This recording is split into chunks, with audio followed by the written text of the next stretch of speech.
पुण्यात राष्ट्रवादी काँग्रेस पार्टी अजित पवार गटाच्या मध्यवर्ती कार्यालयाचं उद्घाटन उत्साहात पार पडले। या उद्घाटनानंतर माध्यमांशी बोलताना तटकरे यांनी स्थानिक स्वराज्य संस्थांच्या निवडणुकीसाठी महायुती म्हणून लढण्याचा विचार वरिष्ठ पातळीवर सुरू असल्याचं सांगितलंय।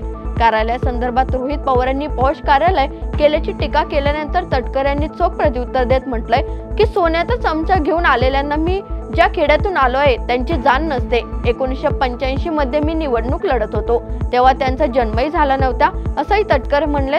तर सूरज चव्हाण प्रकरणात पक्षाच्या कोर कमिटीने निर्णय घेतल्याचंही त्यांनी नमूद केलंय। सोन्याचा चमचा घेऊन आलेल्यांना मी ज्या खेड्यातून आलो त्याची जाण त्यांना असू शकणार नाही।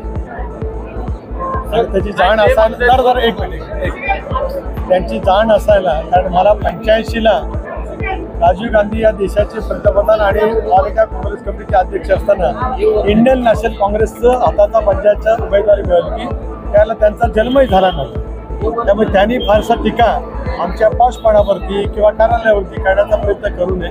प्रत्येक कार्यालय आपापल्या नेता आपापल्या पद्धतीने करण्याचा प्रयत्न करत असतो। पार्थ पवारांनी याच्यामध्ये मेहनत घेतली, त्याचा मला आनंद आहे।